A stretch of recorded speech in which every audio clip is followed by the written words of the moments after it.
All right, man. Adam Scheffner reported today, and I'll link in the description on the source link, that the Detroit Lions have been getting calls about, trading Darius Slay from a number of teams. And he says that it's going to take a lot to pry Darius Slay from the Detroit Lions. Let's talk about it. We back Motor City Sports Talk. We in the building. Appreciate everybody for checking in. Make sure you hit that subscribe button, bell icon button, share the video. And, especially when, you see they traded Quadre Diggs.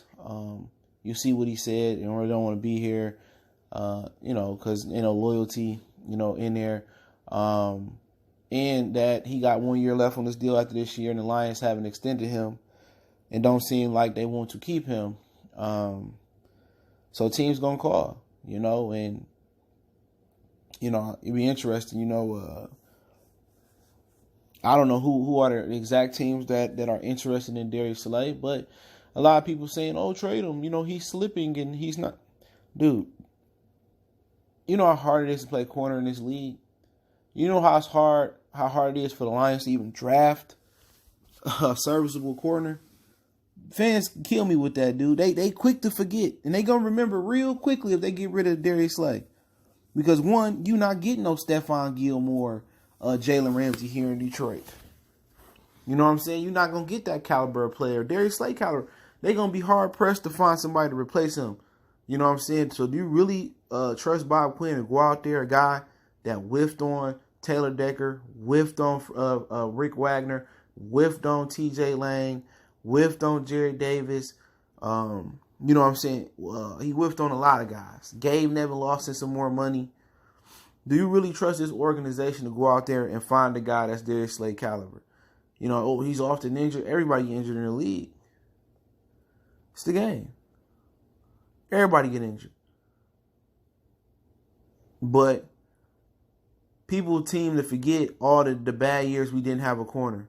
Dre Bly years, the Aaron Berry years, the Bill Bentley years, the Alex Carter years, the Nevin Lawson and DJ Hayden. Man, we just found a serviceable guy in Rashad Melvin to play next to Darius Slay.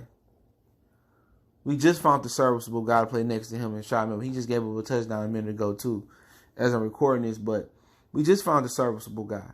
We just found a serviceable nickelback in Justin Coleman. But hey, if the fans want them to trade Darius Slay, and don't sit here and complain about not being able to replace him and we need corners and stuff like that, I ain't trying to hear it. If they trade him, they trade him.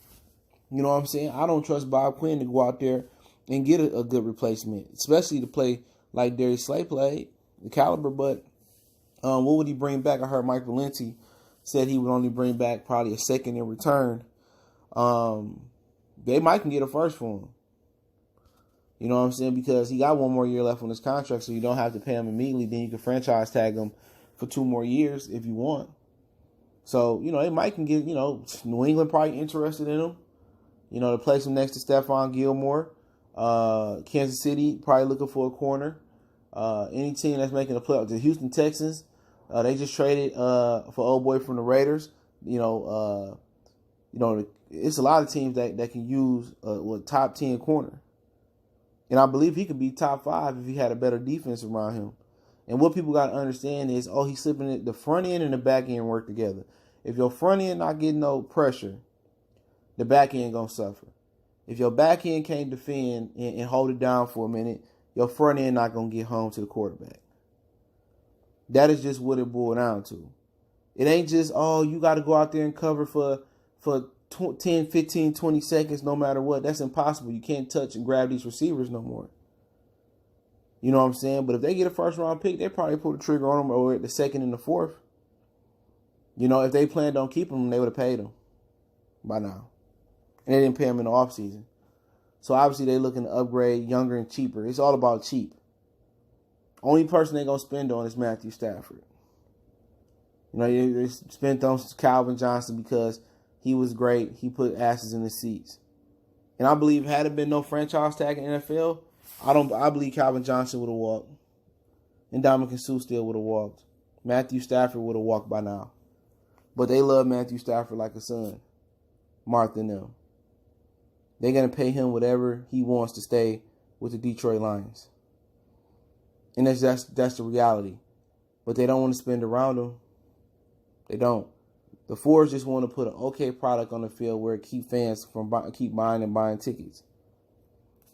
And people going from Michigan, from Traverse City all the way down, and some people from Toledo are going to come watch every Sunday. So why should they spend money on a Super Bowl caliber team? But with Darius Slay, I wouldn't trade him personally. You know what I'm saying?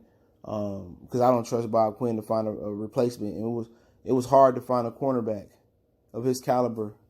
But if they do, they do. Bob Quinn, he the man with the plan. Let me know what you guys think. I'll link the tweet in the description on the source link. Don't forget we on Facebook, Instagram, Twitter. Reach out to the email if you got business, question, inquiry, sponsorship, video requests. Keep sharing the videos. Want to make a donation? Best way to donate is to share the video.